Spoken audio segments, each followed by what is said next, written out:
What is up, everybody? This is the Sharp Angles podcast, the fantasy football edition of the Sharp Angles podcast, back and ready to go at our normal record time, Thursdays at 11:30 a.m. Eastern time. You can find us over on YouTube. Head over to YouTube, search, find us, click the notification button, and you'll get subscribe button. You'll get notified whenever we go live.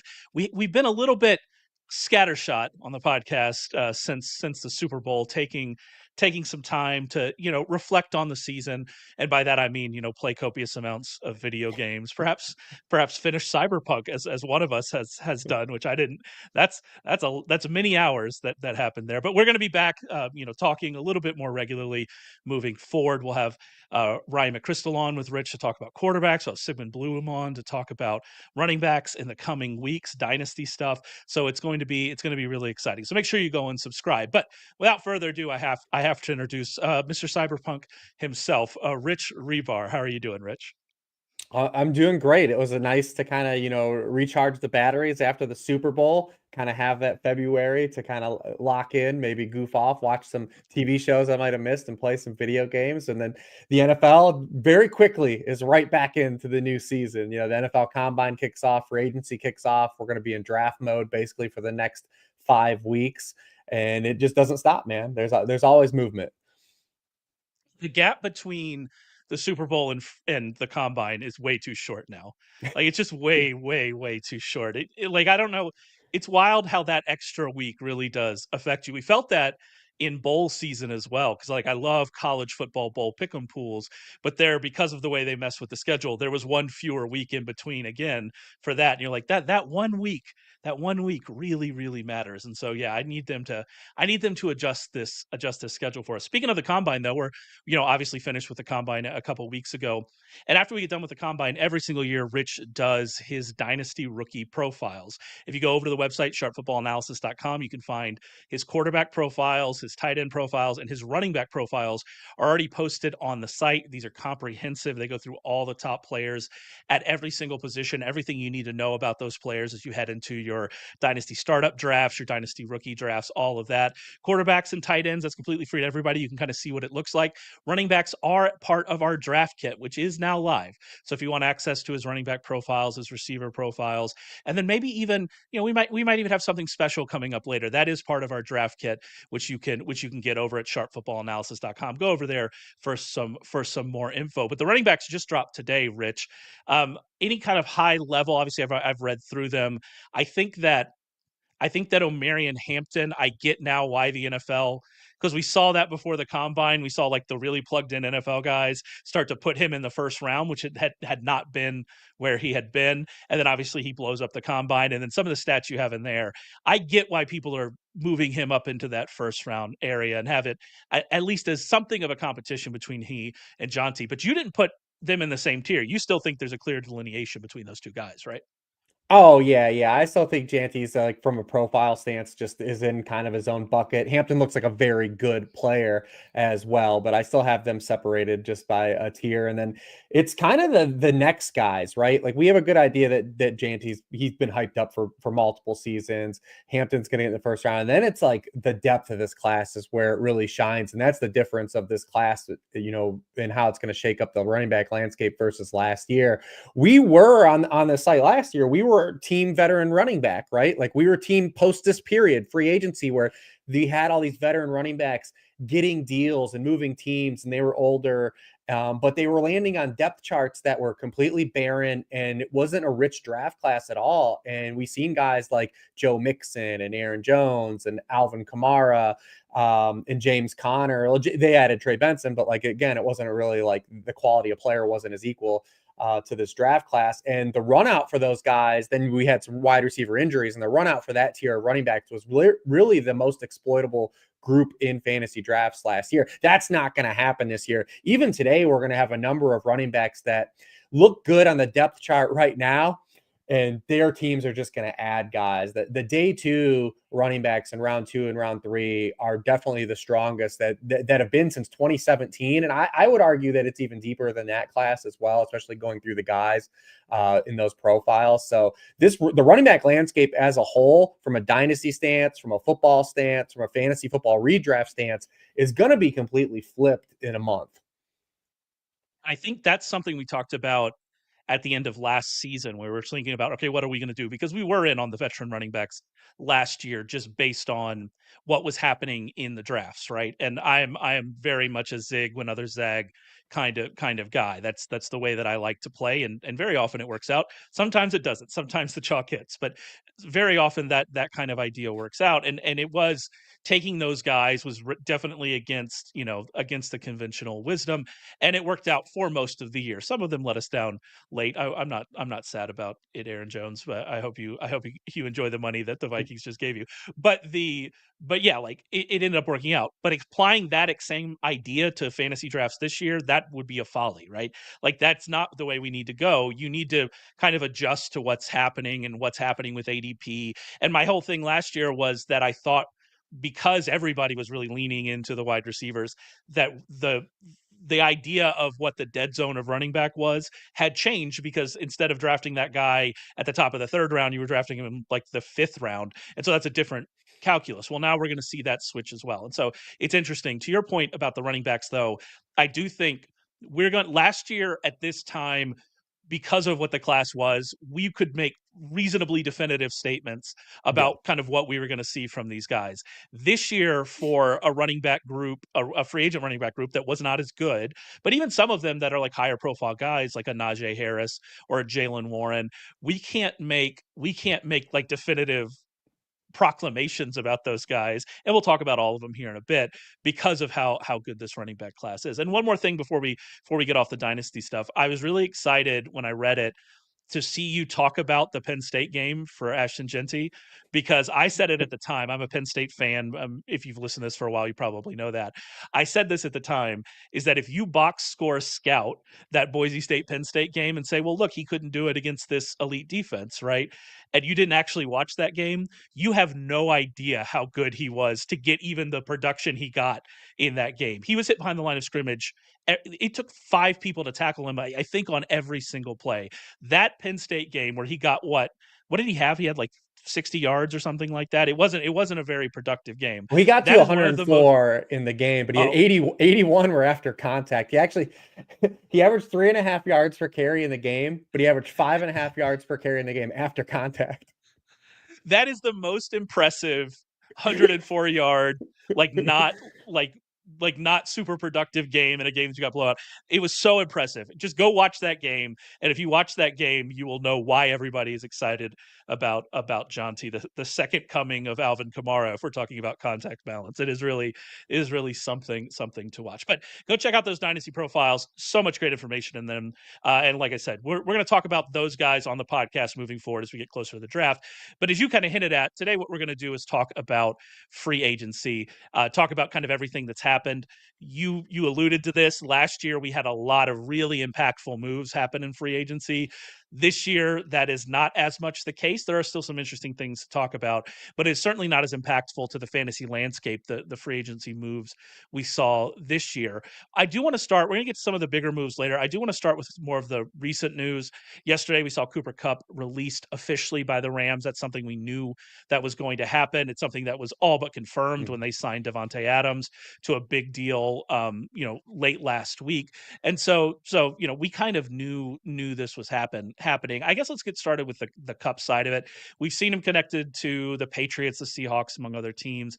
I do think there's some worry here about Kupp and how much he actually has left. How excited will you be? And obviously depends on where he lands, but how excited are you about Kupp? Do you think he's still got enough left in the tank to really be a difference maker wherever he ends up? Yeah, like you said, I think it's going to be more volume induced. Like, where can he go to kind of open the door for targets? I think there's some good real life spots that if he'd be willing to kind of like play for a lower salary, which again, like, why would he? Like, it's easy for me to say this as in my office saying, hey, just play for less money and play for a winner. Like, if he wanted to go like to the Vikings or something, right? Like, where he would structurally fit, or like the Bears, but like, or the Texans, right? Like, the Texans would be a really good spot for him to play, like where they could play Kirk. Kirk can be like more of the Tank Dell. You've got Nico Collins, but like, is he going to do that, or is he going to go play for the Patriots for an absorbent amount of salary because they need to pay a guy, or is he going to go to like the Cardinals or the Jaguars, or right? Like, we're one of these teams. So we'll see where he lands in terms of getting projectable volume, because I do think he's going to need that volume based on the type of player he's been trending as. He's gone in a different direction than the guy that's replacing him in Davante Adams. I mean, you even look at like something like ESPN's Open Score, he's gotten worse every season the past 5 years. Last year, he was 102nd in that category. And it really showed up like down the stretch run of the season when he didn't go over 5 catches in any game after week 12. He had 3 or fewer catches in all of those games, but 2. And it led to Puka Nacua kind of like being forced to even have a larger role than we even really expected. I mean, Puka Nacua was targeted on 37% of his routes last year. That's the highest rate since we've had route data, like since it's existed for a wide receiver to run over 100 routes. Like, that's probably going to come down a little bit, adding a player that is as old as Cooper Kupp and Davante Adams, but definitely hasn't fallen off to the degree Cooper Kupp has. So definitely still just want to see where he goes, because I do think he's going to need more volume to kind of push him for fantasy instead of just kind of get in and be an effective player somewhere. And I think to your point, and we're always trying to look at how can we, you watch Cooper Cup and it didn't seem right last year, but we're always trying to look at like how can you quantify that via stats. And something that I was looking at, he was 32nd among qualified receivers in yards per route run, but he was 11th in target rate per route. So he was getting quite a few targets per route, but it wasn't really resulting in a lot of yards. That's a red flag to me. He had the lowest yards after catch per reception of his career last season. That's definitely concerning. And so you start to add those things together, and it does seem like he's on a downward, a kind of a downward, I guess, like trend. But again, if he ends up with the Patriots and he's just going to get, he's going to get targeted on 30% of his routes, then from a fantasy perspective, even if it's not like hyper successful, from a fantasy perspective, you're gonna at least be interested in that. For Adams, I do like you brought up Adams. Adams is such an interesting case because he was still getting targets and drawing targets last year. He's not going to be Davante Adams that we want him, that we remember, right? He's not going to be the alpha target hog. Puka Nacua is the wide receiver one with the Rams, but like Davante Adams was still drawing targets. Davante Adams was still being successful. I found it interesting. He played 51% of his snaps from the slot for the Jets last year. That's been the highest rate in a long time. He was pretty successful doing that. Wide receiver 18 and yards per route run. You think that that's something that could be utilized here as well. And so, you have to like reconsider what you think of as Davante Adams. But ultimately, even with Puka Nacua getting all the targets he was getting, Kupp was still targeted on 24.2% of his routes last year. Like you said, we would expect that split whenever both he and Puka Nacua were on the field. Like you said, we'd expect that split to shrink a little bit with Davante Adams, if Davante Adams still kind of playing at the level he was last year. And so ultimately, this is a good spot for Davante Adams, especially, I mean, touchdown production. Demarcus Yeah. Robinson's not there anymore. They need somebody to do that. This is a really good landing spot for Davante Adams fantasy value, I think. Yeah, 100%. And you brought up the touchdowns, right? Like, because Kupp even out targeted Puka Nacua in the end zone. And then you add the Yep. Demarcus Robin end zone targets. Tutu Atwell's not going to command those targets if they roll into the season with those 3 with Atwell on the outside. And then when they go 3 wide receiver sets, Adams kicks inside. So the touchdown production for Adams is still very prevalent. We saw that at the end of the season with the Jets, and playing with a guy like Stafford is definitely going to be huge for him. So I think that Adams definitely gets a big bump here. And like we talk about, like, one thing we didn't talk about with Kupp too is like we kind of live this, like asking Kupp to be similar to like what we had with Adam Thielen is definitely in the range of outcomes, right? Like when Thielen looked kind of dusty leaving Minnesota, but then landed in a spot where he was the clear lead wide receiver getting targets, like that definitely still exists in the range of outcomes for a guy like Cooper Kupp. But yeah, I mean, I'm in lockstep with you, like all across the board on this one. Like Adams definitely is an upgrade. I think the touchdown potential is there. Him scoring potentially double-digit touchdowns is in play here, playing with Matthew Stafford. So definite pros. This isn't an Allen Robinson signing, Rams, for sure. why would you stab right into the very heart of me with Allen? Allen Robinson still in the league last year. Keep getting those checks, my friend. Big fan still. A couple other more recent deals. This one's really interesting. Rico Dowdle to the Panthers. It was originally reported as like 1 year, $6.5 million. It ended up being up to $6.5 million. I believe Schefter said that it's actually a $3 million base deal. Which, by the way, at that price, why are you signing Javonte Williams and not just keeping Rico Dowdle? Dallas. That's a question that I don't know the answer to. But I think, there's not a ton to take away from this, but I think my biggest takeaway is I think we already knew, but this tells us a lot of what we need to know about Jonathan Brooks in 2025. So that's part of it. We're not probably not seeing him this year. But the other thing is that this money suggests that Dowdle's not a real threat to Chubba Hubbard's spot atop the depth chart. Like, I assume that they don't want him to get, what was it, 73% of the running back carries again. I assume they would want to give him a little bit more of a break than that. But he's probably not a real threat to Hubbard, even though I like Rico Dowdle and I think he's good. And adding Rico Dowdle here makes you question, are they going to spend draft capital as well at the position? So ultimately, like, this feels like a pretty good situation for Chuba Hubbard, and a really bad situation if you picked up Rico Dowdle in Dynasty last year, and we're hoping we were going to see him as a starting running back this year. Yeah, probably it moves him back in just like that 1 year handcuff zone, right? Like if you're doing like zero RB or you're picking guys up off the waiver, he's better depth than what they had a year ago. Remember, Miles Sanders missed all that time last year. And then at the end of the year, when Chuba Hubbard missed those final 2 games, well, Sanders played the very final week, but there was like a week where they had to play like Raheem Blackshear, because they just had nobody left. And remember, Dowdle had a huge game against the Panthers too. So like instant, like bring him over. Your theory stands as always. I would assume that the Dallas side that free agency opened and Dowdle's agency probably asked for more money that didn't exist, and Dallas pivoted. Because anytime you see it's like, well, apples to apples, they probably would have brought him back for the same contract that they gave the Javonte Williams. But I don't think that price was there at that time, I would assume. Well, why do you need to jump No, at you don't need to be Williams? aggressive. Yeah. Like, who are they bidding against? Especially since you're the Dallas Cowboys, who have been the least aggressive team in re-signing your own players and signing other players, and you jump at Javonte Williams. And we talked about this a little bit on the show with Warren on Tuesday, which you go listen to. But we talked about Javonte Williams a little bit. But like I don't want to sit here and crap on Javonte Williams because he had a serious knee injury. And prior to that serious knee injury, he was a very, very good running back who created yards on his own and was a really exciting player. He had the knee injury, and that's tough. Like that's really sad. But Javonte Williams, we've seen over the last 2 years, you don't need to jump to sign that guy. And the fact that they did and now ended up where, well, you could have just had Rico Dowdle back.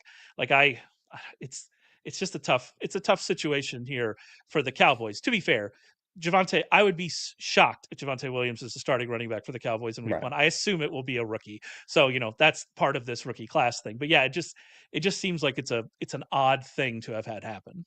Yeah, and you see the running back deals that are happening so far, the ones that have transpired, it's a lot of 1 year deals. Yeah. Javonte, Najee Harris, Rico Dowdle, Kenneth Gainwell, all these guys are just getting they're just plugging these guys in for a year. And so it's hard to stock a lot of these guys from like a fantasy stance that aren't getting that like big time commitment. Even Najee going to a good spot, like the 1 year definitely like it gives him room for 2025 redraft value if he can get through this, the draft period and still be like in the front landing zone. But like from a dynasty stance, still like you're not getting that runway, that insulation like we had a year ago, where all the running backs are getting multi-year deals.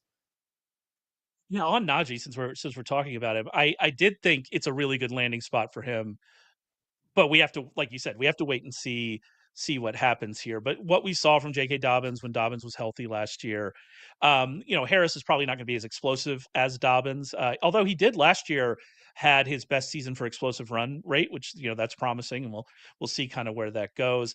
But I would suspect they trust him to be available and healthy. They trust him maybe from like a making sure you're getting yards on every play kind of way. They could have done, they're probably hoping for that. But ultimately, like if we're just playing the fantasy game, this is a good landing spot for him.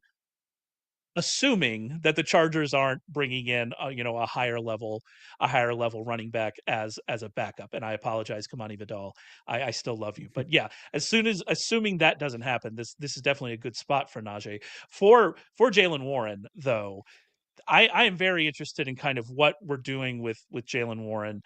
They kept him with the second round tender, which is going to pay him five something million a year. Which looking at the running back market, that's better than a lot of people got. Um, they signed Kenneth Gainwell.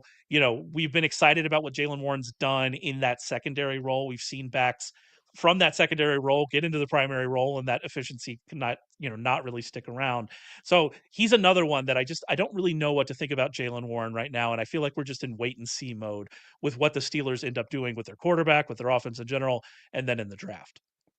Yeah, on Najee is one of those guys that from a coaching stance, like I remember talking to Ray Garvin on the about the dynasty running back landscape last year, and talking about Najee in a contract year, that he's that type of archetype of running back that coaches are always going to like more than us. Like, he doesn't do anything bad. He doesn't do anything at like a super high level, but he consistently gets yards. He does the grunt work. He's always available. He hasn't missed a game in his career. And like, coaches are always going to value that type of guy. Brian Robinson's another one of those type of players. And like, you might, from a fans community, like, we want all these flashy guys to get touches, but like, Najee's reliable. And especially going to a head coach like Jim Harbaugh, who we know tried to recruit Najee when he was at Michigan, and playing in a Greg Roman offense, like, there's just going to be opportunity here. And you go back to, Najee's best fantasy season, it was volume induced. He's a guy that needs a lot of volume because he's not going to have a lot of those splash plays. Like you said, he did have his highest explosive run rate, and it came in against a season where he faced his highest rate of stacked boxes too. He's going to have a similar path here in this Greg Roman offense. But they have picks, pick 22, probably not going to be a running back, but then 55, 86, 125. Those can all be quality players in this draft, especially getting the 1-year deal. Now, Jaylen Warren, I think, is more interesting than previous iterations of what we've seen from what his perceived archetype is, because he was playing with Najee Harris. But this isn't quite like an Austin Eckler situation, because Jaylen Warren's big. He's 215 pounds. Like, this dude, he looked small and looked like the change of pace guy playing with Najee Harris, but he has the size to take on a larger workload and be more of a running back that can withstand a workload. We just need to see it kind of happen and manifest for him. The one thing that really helps Jaylen Warren right now, at least for the short term, is the DK Metcalf trade, because the Steelers had to give up a second round draft pick to acquire DK Metcalf. So now you look at their picks and it's like, well, if they don't go first round running back, which again, could they after Najee? Probably not. We would assume it's probably on the lower end of probability. They don't pick again until 83, which could be a quality player here still, but it just gives Jaylen Warren more outs, right? Like, you remove another high capital pick. Plus they added Kenneth Gainwell, who can kind of just ping pong roles, right? Like, Jaylen Warren now is a 215-pound back. He swaps with Kenneth Gainwell, and Kenneth Gainwell can be that change of pace guy on his 1-year contract too. Now, it is an Arthur Smith offense. We know all Art, he'll do some stuff with the backfield that they'll drive us crazy too. So you have that other kind of potential wild card, but definitely, as like the dominoes are falling, it is an arrow up for Warren. If you are in like dynasty circles, you can use this as definitely a window to sell high, but like, gamers are cognizant of this type of stuff too. So, you do need always a partner when we suggest these types of things. I do want to talk about that Steelers offense and the DK Metcalf trade here in a second, because I mean, it's so interesting what that offense looks like right now. Hey, CPAT's still there too, so don't ever sleep on Cordero Patterson and an Arthur Smith offense. I do one more. I have to bring this guy up because I love this guy, Elijah Mitchell.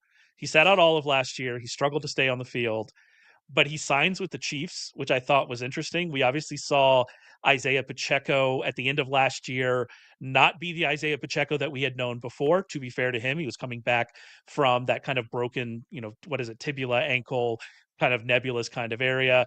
And, he had surgery. I don't know if he ended up having tightrope surgery. I couldn't figure out whether or not he had it. But we've seen running backs with that very similar injury struggle to come back. You think about Tony Pollard. And then, later on, they kind of regain more of what they were. We could see Pacheco do that. And if he does, I think he's he's been with the team longer. He's definitely more reliable from like a stay healthy perspective than Elijah Mitchell. But I just want to point out about Elijah Mitchell. He's averaged 4.7 yards per carry in his career so far, would have ranked 12th among qualified backs last season.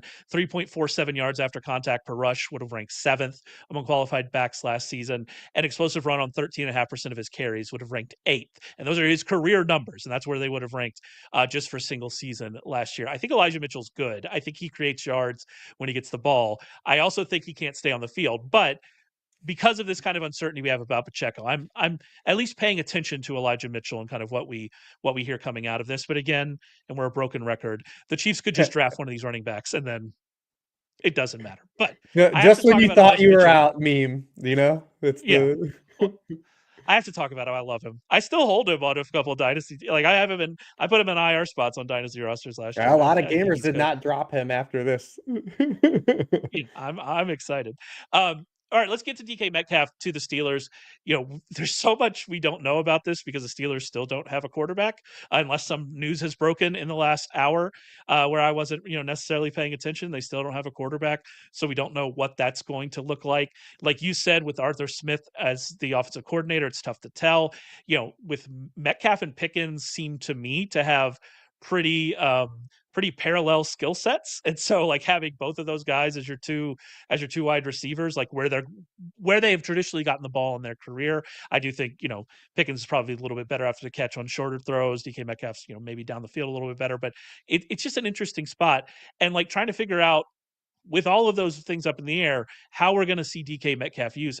It's tough. You wrote a big, long article about DK Metcalf, and I'd recommend people go read it at Sharp Football Analysis. But like the answer for him is like, we don't really know what to expect right now. We don't know who the quarterback's going to be. You don't love, again, the fit. Arthur Smith's never had a pass rate over expectation positively. He's been below pass rate expectations all the time. For real football, like I can definitely see this working because, you have two big physical wide receivers in Pickens and Metcalf that can get vertical. And, the Steelers basically last year, the only thing that worked for them was like taking vertical shots. They said like, well, what if we just made the whole offense out of vertical shots? You got to Collinsworth it. You got to call it the moon ball. Say moon ball the moon ball, I guess. Yeah, they need Russ back for the moon ball because in theory, like you can see this working where you come out, you play 12 personnel, right? You've got Jaylen Warren, you've got Freiermuth, you got Darnell Washington, and you've got these two big outside athletic wide receivers, and you're daring teams like come load the box. We'll take shots. Now we just don't know who the quarterback's going to be throwing those shots. And then as we tie that into fantasy, like it's not good because we've got a low volume passing game where both players might have to rely on targets that come with inherent volatility. And this was DK Metcalf's undoing last year with Ryan Grubb. UI and Warren a couple of days ago talked about what Ryan Grubb did and just how he put no easy buttons in that Seattle offense last year. And it played a big role in not being able to mask some of the deficiencies that offense had from a personnel stance.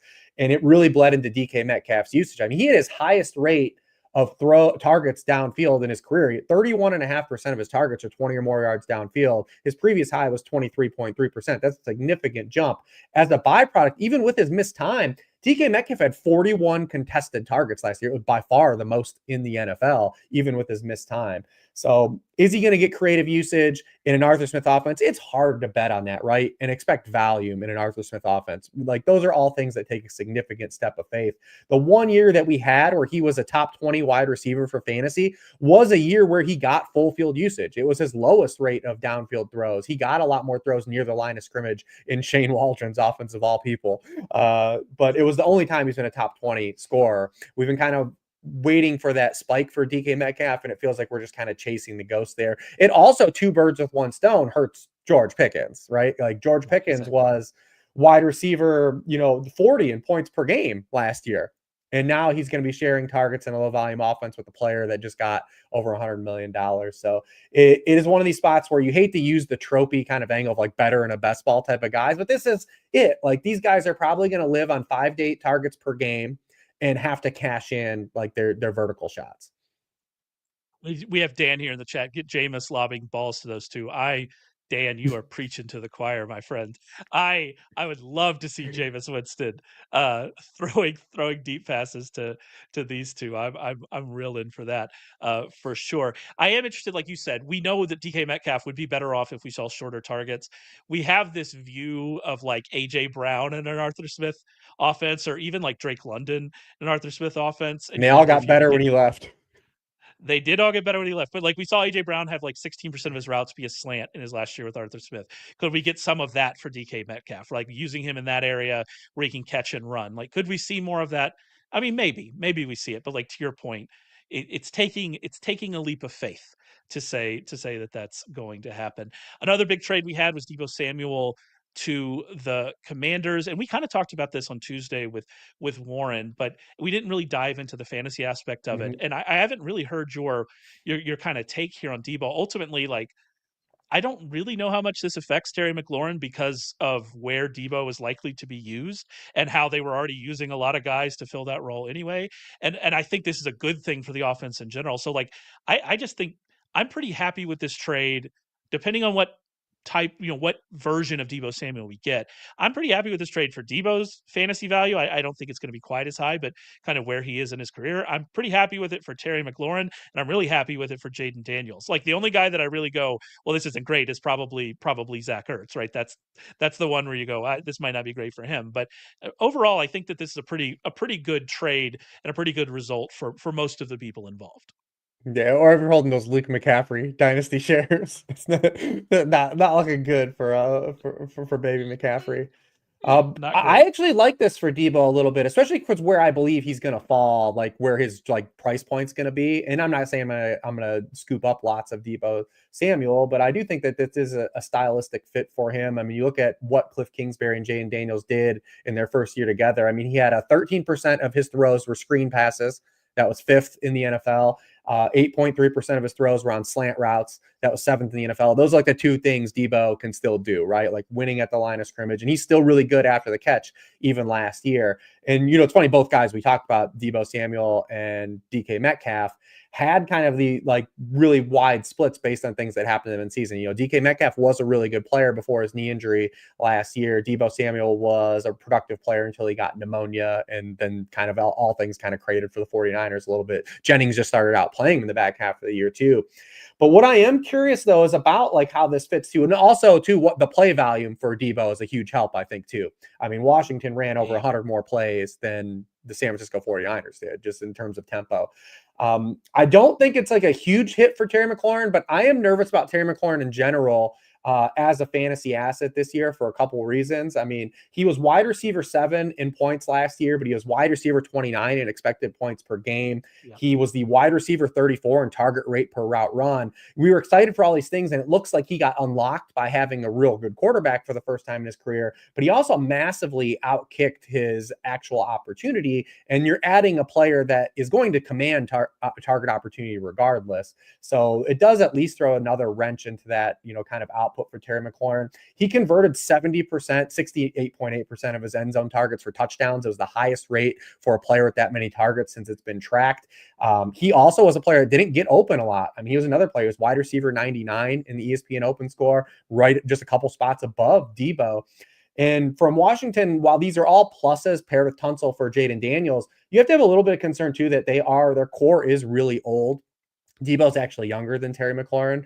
But like he doesn't impact Terry McLaurin's end zone target value. I just expect some regression in that area. But Terry McLaurin, I've had kind of earmarked as a guy early in drafts to be hesitant on drafting at ADP because anytime you have a player just massively outkick their projection based on touchdown production, it's really sketchy to kind of roll that over year.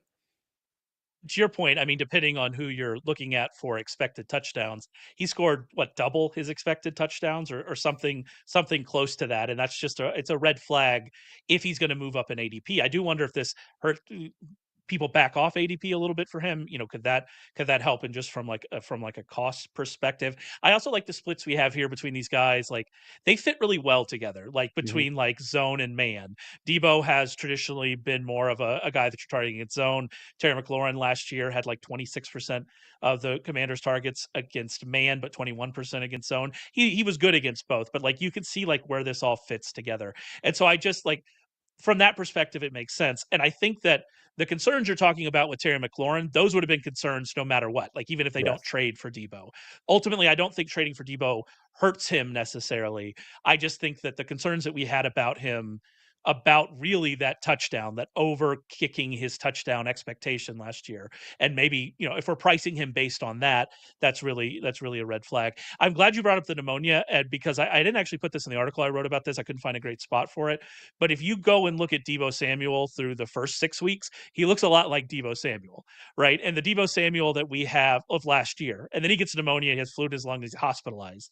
That seems important. That seems like an important context that we should add to what Deebo Samuel looked like later in the year. But to be fair, he wasn't drawing targets, and when a receiver's not drawing targets, that is definitely a concern. If you I do go want to over to the mention draft kit, like you mentioned, you actually already have an ADP tracker up on the draft kit you could check out. And I that's pulled it great. up right now. And Terry McLaurin is wide receiver 14 in ADP right now.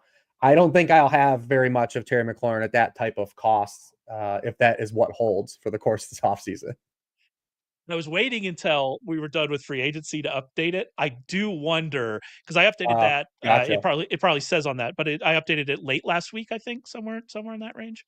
And so I am interested, and I can go and find this. We're talking about underdog ADP because that's where you're getting the best, sharpest drafts Those are the right only now. monsters I would drafting right say, now. yeah, exactly. We're talking about the creme de la creme when we're talking about degenerates, which we say with affection. But I am interested in seeing here. No, it seems like he's still right about in that same spot, right? Right around T Higgins, in between T Higgins and Garrett Wilson. So we haven't seen that fall. I So just think there the you. stigma of the Commanders like being on the come up is going to carry so much weight. And also too, you have to remember these are best ball ADP. So the Jaden Daniels drafter, I assume, is helping propel this as well Oh yeah, because we the saw that. stacking, the Yeah, the stacking potential. yeah, we saw that with some like Bills pass catchers and things like that last year as well, for sure. I do want to talk a little bit about Mike Williams to the Chargers because I honestly don't know what to think about this because Williams just didn't have it last year.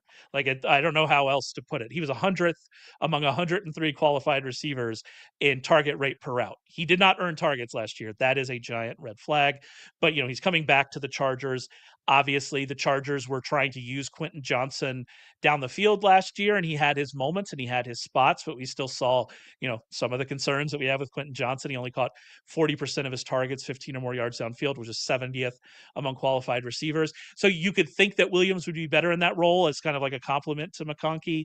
You would think that, if Williams could get back to being Mike Williams, that would be great. But like it's really hard to discount what we saw last year with two different teams as he was coming back from injury. And he just didn't get routes with the Steelers when they needed it and didn't get targets whenever he was on the field. And those are just both massive, massive red flags. Yeah, he's just a guy I would kind of earmark as just being a role player at this point. Just not being a full-time player and coming in as a rotational guy, maybe a red zone threat. But I don't see him at age 31, hasn't had 1,000-yard season since he was at 27 in 2021. I think it's just basically he's going to be a bit player, right? Like a lot like DeAndre Hopkins in Baltimore. Like he's going to be a part-time player, have a role in certain spots, but not. I would be shocked if Mike Williams actually outsnaps Quentin Johnston.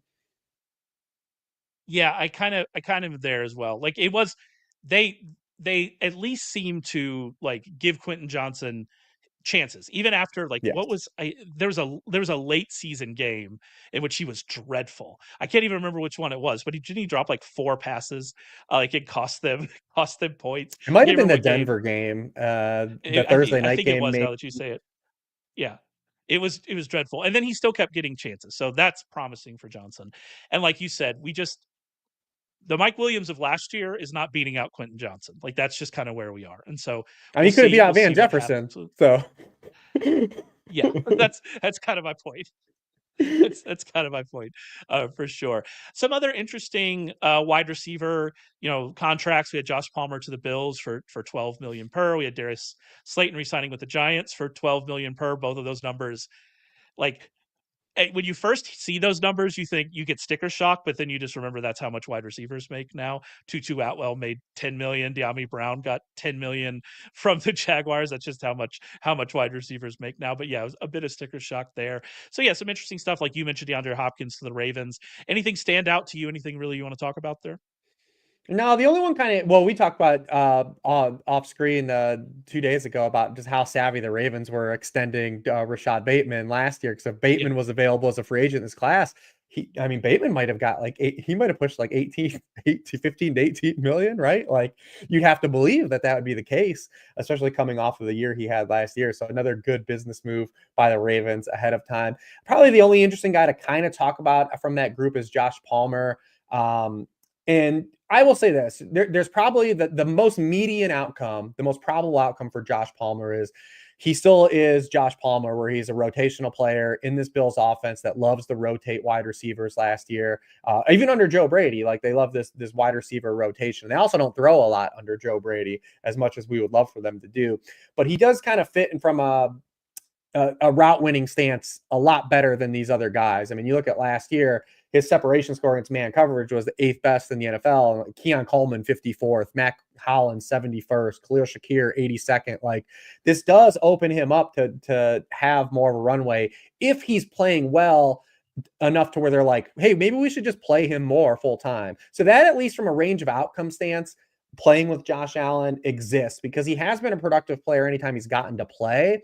It's just that he hasn't totally earned targets or earned playing time, which is obviously a red flag.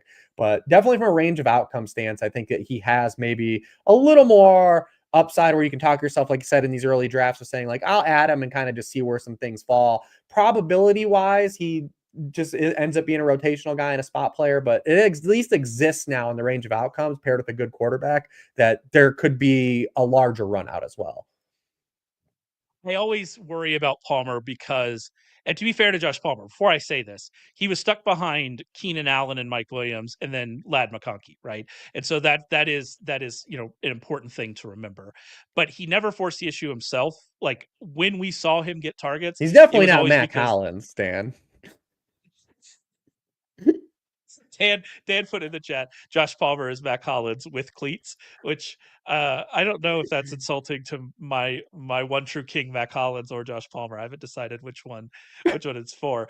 But yeah, I think like Josh Palmer didn't force the issue and earn targets. Again, to be fair, he was behind good receivers when that was happening. Also, to be fair to him, he's averaged 9.5 and 9.0 yards per target over the last 2 years. Those are good numbers. You mentioned his ability to get open against man. Like, I could see a scenario here where, we all love Khalil Shakir, but as you say, Khalil Shakir is a specific type of player, right? And he's not going to be very unlikely, at least, to be 100% route participation guy, right? And so somebody's got to be out there playing. They don't have Matt Collins anymore because he's taken his beautiful feet to New England, right? And so someone has to be out there playing. And if Palmer is going to be out there playing, then with Josh Allen, that is certainly interesting. But we do have to see that little kind of caveat of him not really forcing it is always a concern. Hopkins is weird because he's kind of like Mike Williams from last year, although that when he was on the field he got targets, so that's promising. But like, the fact that he just didn't even play in the playoffs, he ran a route on 36% of the Chiefs dropbacks. Like, are the Ravens just going to use him in that way? Is he just going to be situational, use him in the red zone? If so, obviously there's no fantasy value there. But also 2 years ago, he was like the clear alpha wide receiver one for the Titans and Will Levis. So Hopkins is team that it's a bit runs of an no odd 11 thing. personnel. Like, Yeah, like, I kind of assume it's going to be a lot more like the Chiefs than it was the Titans, but it is an interesting signing, I should say. yeah, I don't really Boy, have a lot surprised. I just don't have a lot to add on the DeAndre Hopkins needle here. Like, I'm shocked. I'll tell you what, I will have 0% DeAndre Hopkins, like, from an age stance, and like, there'll just be where he's going, and I'll get what people say, like, I'll chase some touchdowns for him in that offense. Like, at that point, I'll just be throwing a dart at a rookie than taking DeAndre Hopkins. I think that's probably fair. I'm also upset you have no De'Ami Brown thoughts. How dare you not I have don't, De'Ami Brown unfortunately not. thoughts? One more thing here to hit on with Evan Engram, former Jaguar Evan Engram. We got to go from current Jaguar De'Ami Brown to former Jaguar Evan Engram. Signed with the Broncos. I think it's interesting because the Broncos had no production out of their tight ends last year. They tried. They tried with Greg Dulcich, and that never really worked out. And then, they kept trying to get people. They were 30th in targets, Broncos tight ends, 29th in receptions, 30th in yards, 25th in yards per target. Evan Engram can be better than that. He's commanded targets since he's joined the Jaguars. Like when he's on the field, he's commanded targets. He's targeted on 22.2% of his routes with the Jaguars. Even last season, and Brian Thomas Jr. was not Brian Thomas Jr. at this point, but he was seeing 26.6 a target on 26.6% of his routes. Before he got hurt. So, like the fact that they now have a tight end that can command targets and that they don't really have anybody who is cemented behind Cortland Sutton. We'll see what happens with Marvin Mims. Like ultimately, I think this is a pretty decent landing spot for Evan Engram based on kind of what could have happened after he was cut by the Jaguars. I think this was probably his best landing spot in terms of holding on to like that baseline level floor-based tight end one production that you can hope to run into more. I mean, that's a low barrier of entry anyways for fantasy circles, right? Like Evan Engram, even in this move, is still not going to be a guy like you're like honed in on drafting as an elite tight end, but as a guy, like if you get boxed out of tight end and he's still available, like when you want to draft a position, you'll be like, this is fine. Like, this is cool. Like, I'll be all right. I know what I'm getting. Especially going to Sean Payton. I mean, it's interesting that people talk about like the tight end stuff, but like, he's not even a tight end. Like, this is a slot receiver that the Broncos are actually adding. They're still going to play like, Adkins and Adam Troutman. That's why this fit is actually one of the better ones for him. Like I saw a lot of people talking about the Chargers, and I don't think the Chargers were a fit for him because he's not going to play in the run game, right? Like, so that's why this is a fit for him, because the Broncos have these guys that don't command targets, that can eat up blocks. Let Evan Engram do his Evan Engram thing. Now, Evan Ingram's thing is definitely still predicated on value. Like his one spike season, he ran the most routes in the NFL. That's not going to happen here in this offense of the Broncos. I would expect his actual routes to be one of the lowest we've seen in his career. And this is a guy who has had more than 4 touchdowns since his rookie year. Now, when you look at Sean Payton's success with this type of player, he's better than like those versions of that player. Like a lot of people talk about Jimmy Graham. He's not Jimmy Graham. He's not a true joker. But Jared Cook, Colby Fleener, Ben Watson, like he is on that spectrum of player for sure. And those guys were floor-based tight end ones, and when they ran into opportunities. So that's where I still think Evan Engram lies, especially in a nebulous wide receiver 2 spot. Another team that wants to rotate guys outside of Cortland Sutton. Marvin Mims not going to be a full-time player, much to our chagrin, probably. Troy Franklin will be getting in the mix. Like all these guys they played, Devon Vele, like all these guys kind of mix into their different roles. But that's where Evan Engram, I believe, it's a very low like thing to crack, being a floor-based tight end 1. Yeah, like that was the thing. I mentioned Zach Ertz. We were talking about Deebo, and like the reason you talk about Zach Ertz from fantasy is because there was a stretch last year where he was just getting enough targets to be fantasy relevant, and Evan Engram could certainly be that in this offense, especially if this offense remains at the level it was last year, maybe even takes a step forward in Bo Nix's first year. And it's sad that that's where we are with tight ends, even with this influx of talent, even with how excited we are about Brock Bowers and Trey McBride, and maybe we'll get a bounce back from Sam Laporta, those guys. We're still like that kind of like 8 to 12 range. We're still in the same area of just, I don't know, that guy's getting targets. But like I do think your point though, we'll see what happens. But like Evan Engram hasn't scored more than 4 touchdowns since his rookie season. That's through 2 teams. That's probably an Evan Engram problem and not like a situational problem. And so unlike some of these other guys, we don't have like a high touchdown, kind of like expectation for him. So in any given week, someone like, I'm just picking a name out of there, Hunter Henry can catch 2 passes and both of them be touchdowns and like beat your Evan Engram, even if Evan Engram gets 8 The targets. And Tucker Kraft corollary. the Tucker Craft. There you go. The Tucker Craft corollary. And so it's always tough with those kind of guys. But I do think if I were taking bets who's going to finish second in targets on the Broncos as the roster currently sits, it would be Evan Engram. And ultimately that's good to have out of a tight end with kind of where we are right now. I think that's about it. We haven't had a ton of news. I saw that our producer Rami said that Mason Rudolph re-signed with the Steelers. We didn't mention that. Oh, We'll have Cably to see. probably threw a party. Uh, We'll have to that see. dude loves Commanders dude loves Mason Rudolph.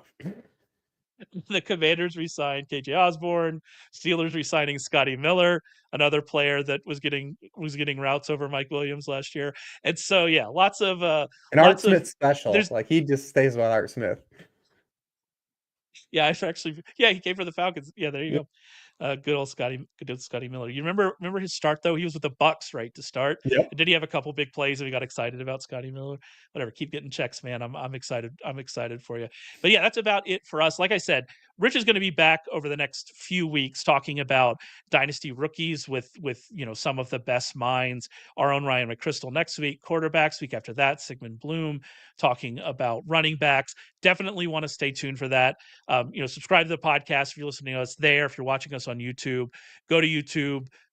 Click the subscribe button. Sharp Football Analysis on YouTube. Make sure you're keeping up with that. Warren Sharp will have some more coming as well. And then, as always, go and check out Rich's work on the website, sharpfootballanalysis.com. Quarterback, tight end, and running back dynasty rookie profiles all available on the site. The running backs are part of our draft kit, which is now live. You can go and check that out. The quarterbacks and tight ends, no paywall there, though. If you want to see kind of how he approaches rookies, I guarantee you, if you read through those two, you're going to want to see what he has to say about running backs and wide receivers. And I think I hit it all, Rich. I think that's where we are here heading out of this week. I can't wait to read your wide receivers. Yeah, and You told as a teaser for Better Boss, who is in the chat, if he's still hanging around, Darius Davis actually made the wide receiver write-ups as a comparable to a player in this draft. So if you like Darius Davis, you might really like a player in this class. There you go. I think you slacked me that you had written 10 wide receivers. It was already 5,000 words or something like that. And so that's the level we're talking about with wide receivers. So it's a deep class and it's going to be big. So make sure you're sticking around for that. But for Rich, I'm Raymond. We'll be back to talk with you soon.